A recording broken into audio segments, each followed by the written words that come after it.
yes, this is why I do music. Like in my mind, I had like the perfect album. Good morning, it's Magic Radio Breakfast. We are so excited. I can barely contain myself right now. We are delighted to have the iconic Taylor Swift with us in the studio this morning. Good morning. Good morning. Yeah, lovely to have you here. Welcome. It's lovely that you're excited about it. This is so nice. We're very grateful for the heads up because sometimes you like to surprise drop albums. Yeah. And you've done that in the past. Yeah. But, you know, we had time to roll out the red carpet. We dressed up smart and we knew and we thought, let's have showers and clean our teeth because Taylor Swift is coming in. I'm honoured. So, release parties for this incredible album are going to be out in cinemas everywhere. What can the fans expect to see in that film?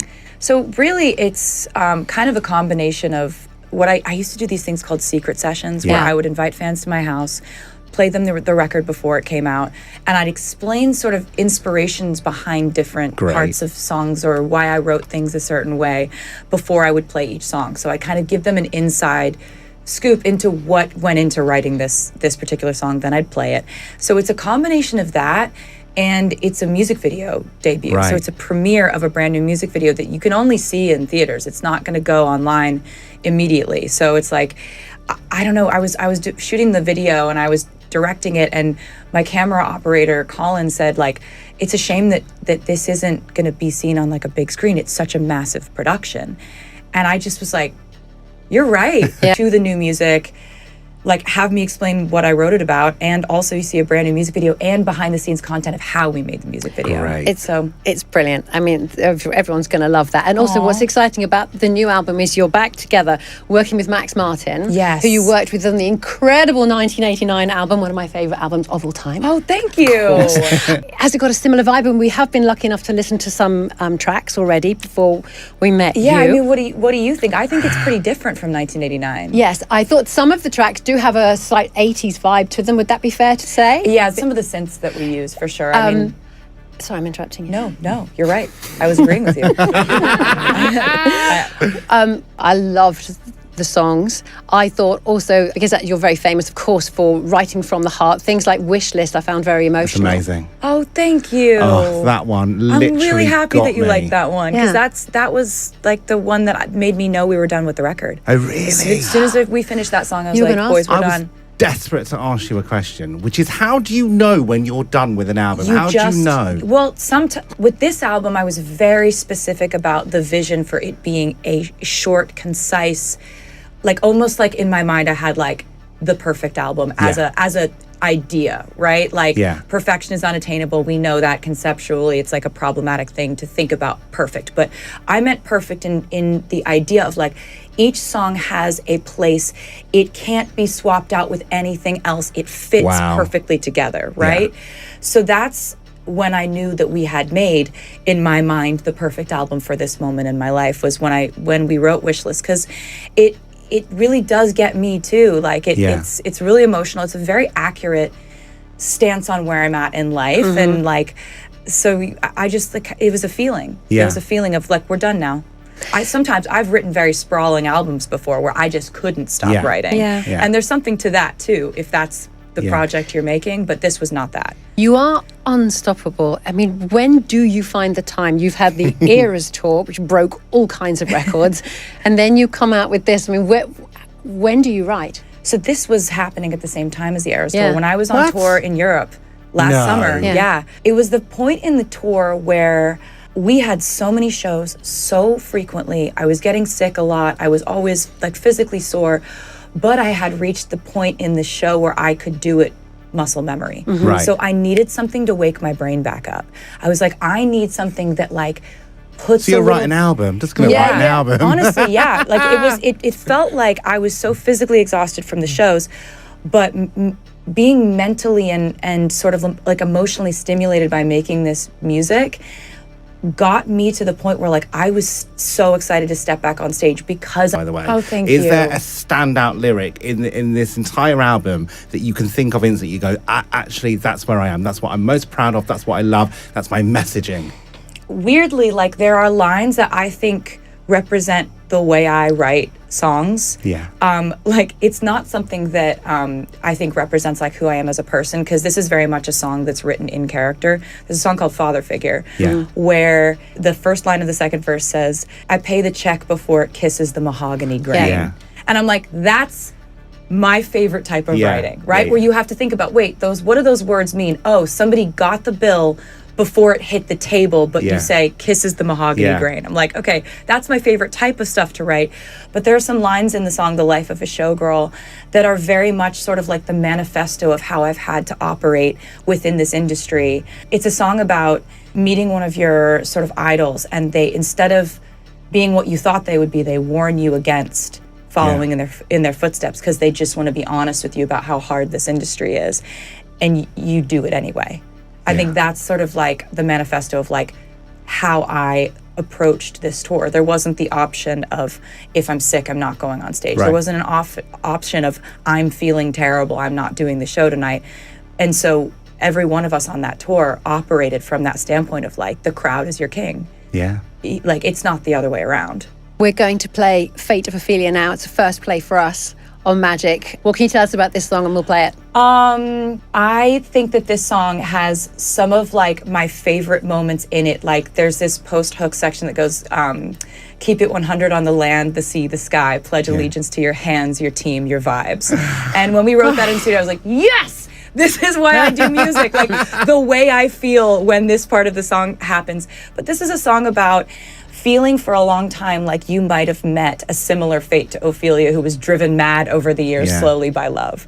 And instead she, you know, I kind of give her a little bit of a, we reference her fate, but you talk about sort of someone saving you from that fate, and like how euphoric that feels to look at maybe your past experiences with heartbreak and feel that you've been like rescued from that by this fortuitous turn of events where you ended up finding a person that changed that for you. What an insight. Thank you so much. I love the line where you're like, just give me a best friend who's hot. Yeah. Do you think you've achieved that now with Travis? 100%. I mean, like, look what I got. Oh my God, the ring. We are joined by someone who made UK chart history this year as the first female artist to achieve 13 #1 albums in the UK. She's won Grammys, Brits, all the awards. She made history with her record-breaking Eras tour. She got her masters back. She's a performer, a businesswoman, and an icon. We are, of course, talking about the showgirl herself, Taylor Swift. Oh, wow. That was a great intro. That was good. Yeah. You really pulled out all the stops there, Fleur. Beautifully done. You know what? We're just really honored that you took the time to come and record. We then take all this time to plan out how we're going to put it out and make sure that we have vinyl for everybody. So there's like a lag time between when I made it and when it enters the world. Oftentimes your life can change drastically between this point and this other point. And for example, my last album, Tortured Poets Department, by the time that album came out, I was in a completely different point in my life. So it was like, it's an interesting feeling sometimes putting albums out into the world. With this one, the coolest part is that it is absolutely the place that I still am in my life. That's you know, great. the music matches the moment that I'm in. So Brilliant. it's so much easier to come in here and like talk about music that completely accurately like reflects what's going on in my life. So that's really fun. I would say that this album is a complete and total snapshot of what my life looks like right now. Amazing. Okay. Because I read that you wrote it kind of about what was happening behind the scenes during the Eras tour. Yeah. I mean, it sounds like there was a lot happening behind the scenes during the Eras tour, and a lot to be joyous about. But you know, there's light and shade in the songs that we heard for sure.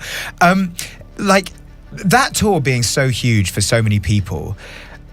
Was that one of the most intense experiences of your life? Definitely. Yeah. What was it about it? Not just the scale, but that made it so intense? Because you know, almost summing up your whole body of work in one performance must have been extraordinary. Oh, it was a blast. It was so fun, but it was also so many other things, you know, like when you're on tour for 2 years and every night is a 3.5-hour show. Whoa. The biggest threat, I think one of my favorite things that anyone, like a mentor, has said to me is Stevie Nicks always said when it came to anything in her personal life, she was like, just don't threaten my show. Don't threaten I'm not gonna like, you know, have a messy, like dramatic feeling about something that doesn't actually matter and isn't really real. Because there's a lot of like, we live in a moment of like a lot of rage baiting, and a lot of like people like getting attention has now been monetized. So you have to just know like what world we live in and kind of choose what reality you want to be in. Yeah. Now, we have been loving the album. We've listened to many a tune. My personal favorite is Wishlist. Oh, really? It's a vibe. Yeah. It's a straight up vibe. I was like, a lot of shoulders. I was doing shoulders. Yeah, I was like, a lot of that. Oh, that makes me so happy. That was actually the last song that we finished on the record, and that was when I knew the record was done. Really? That was when I knew. I was like, we're good. Guys. We're good. I love the line where you're like, just give me a best friend who's hot. Yeah. Do you think you've achieved that now with Travis? 100%. I'm like, look what I got. Oh my God, the ring. Sorry, the ring is even bigger in real life. Oh my goodness. Wow. No. Oh my goodness. Stunning. You would love him. You would love him. I have a question actually. Does he have any hot gay friends? Yeah. Yeah? Great. Yeah. Okay, we'll I'm sort single. it out. Perfect. I also have a lot of Yes. those as well. In the UK? That doesn't matter, Will. Yeah, I mean, I feel this Will feels travel. offline. This feels like for This maybe is an later we offline just, chat. I get off my Yeah. phone. But yeah, you would absolutely love him. He's a blast. He's just the most fun person. Life of any party, even when it's just us. So it's like, yeah, that is the goal, isn't it? Find Yeah. a best friend It who is. you think is hot. Yeah. It's like amazing. What a combination. Somebody who it makes is. you laugh and is hot. That we have is to the- say That's the congratulations to you on the engagement. Thank Yes. you. It's amazing. Thank you. We spoke to Ed Sheeran, a few weeks back, and he told us he's constantly asked to perform at people's weddings. So, is he singing at your wedding? Oh, I mean, it would be hard to keep him from it, I think. Yeah, he has that energy. Because that's the thing is, he's like, I'm always being asked to sing at weddings. It's like, Ed, Yeah. if there's a stage, you know that you'll be on it. exactly. Like, he knows what people want, and he wants to give people what they want. That's the fun thing about our friendship is we both love performing and we love writing and we love singing. So it's like we're like, oh, don't make me sing. Yeah. All right, Exactly. all right. You know what I mean? As you wheel in your own. Or writing or working together, there's really like a sort of strange like mind melt thing that happens between Yeah. us two, and we've always had it. We always will. So he had a great wedding. Like couple, oh God, what was it, like 8 years ago maybe? Yeah. In the forest, you know, just like a woods wedding. Just everything you want, Yeah. wasn't it? Yeah. I think it was Time Magazine, Person of the Year. Big up.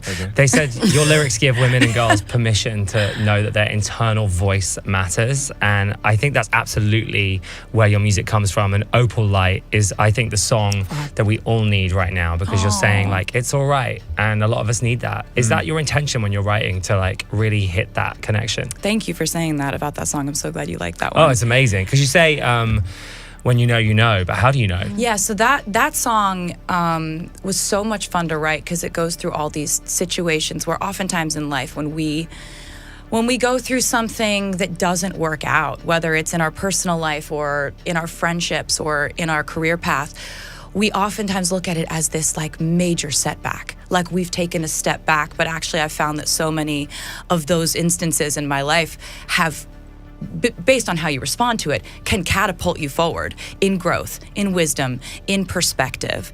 And I think those are the things that I've tried to like find to be the most attainable qualities and the most aspirational qualities in growing up, is like, can you react to certain situations in a way that benefits you and the people around you, and essentially like acquire wisdom because of it. And so Opalite is a song about like kind of forgiving yourself for having gone through something that didn't pan out the way you wanted it to. And it's because it says, you know, like all of the perfect couples like would look at you and say like, when you know, and when you don't, you don't. And when you're not in that situation, when you don't know, you know that you don't know. You know that you don't know. Yeah. And so it's like it's giving yourself permission to like not have it all figured out, or not marry the first person you ever dated, you know, like stuff like that. Like I'm just happy that song exists. And also like that chorus, I'm really just stoked about how like absolutely infectious and It is. borderline Yeah. narcotic Yeah. it is. It is. That is Feels exactly what it is. shocking melody. So we're going to play the first single, The Fate of Ophelia. But before we do, good. can you please just give us headlines on what it's about? I just have this fixation on Shakespeare characters that I fall in love with, and I can't stand to see them meet a tragic demise. I can't. I don't want that to be what happened to them, because wait, are you talking about Ophelia's she died? What do you mean? Yeah, how dare you? I was do that to really Ophelia. excited to see what happened with her and Hamlet. They seemed great. And I kind of going back to like the song Love Story, which I wrote when I was a teenager, I was just like, I can't watch Romeo and Juliet not work out. What do you mean they both die? They don't in my version of things. So it's just like you just turn the movie off before the bad ending. But this is a little bit like that, where The Fate of Ophelia talks about how, Ophelia was driven mad by love, and relatable. It talks about, the hook says like, you dug me out of my grave and saved my heart from the fate of Ophelia. So it's a love song. And it's also just got one of like the catchiest post hook kind of sections that I'm pretty proud of. So, oh my God, it's Taylor Swift, arguably the most talked about woman of 2025, continues to dominate headlines. At 35, she recently released her record-breaking album, The Life of a Showgirl, sparking a wave of media attention and fan excitement. Her momentum shows no signs of slowing, with the highly anticipated Opalite music video set for a December release. Beyond her music, her high-profile romance with NFL star Travis Kelsey has captured global interest. The couple confirmed their engagement this year, and every detail, from sweet public moments to wedding rumors, has made news. Recently, attention turned to the origins of their relationship when Swift offered personal insights in a teaser for End of an Era, a 6-part Disney Plus documentary chronicling the backstage life of her iconic tour. In the clip, she called Kelsey the greatest surprise of my life. Taylor Swift recently revealed that the most meaningful relationship she's ever had began with a man who initially disappointed her because she didn't want to meet him, sparking a viral wave of intrigue and laughter among fans. The story dates back to 2023, before they became a couple, when NFL star Travis Kelsey attended her Eras tour as a fan. On his New Heights podcast that July, Kelsey admitted feeling hurt that he didn't get a chance to meet Swift or hand her a bracelet he made, which boldly included his phone number. She doesn't meet anybody, or at least she didn't want to meet me, so I took it personally. But it was an unbelievable show, he said. That moment of vulnerability and humor set the tone for their relationship. 2 months later, they went public, instantly becoming one of the most talked about couples in entertainment and sports. Swift later joked about Kelsey's persistence, likening it to a romantic movie scene. This dude didn't get a meet and greet, and he's making it everyone's problem, like standing outside my window with a boombox yelling, "I want to date you!" Reflecting on her reaction, she admitted that if he wasn't crazy, he was exactly the kind of person she had been writing songs about wanting since her teenage years. Their story quickly became pop culture legend, with fans dissecting every interaction and speculating about what would happen next.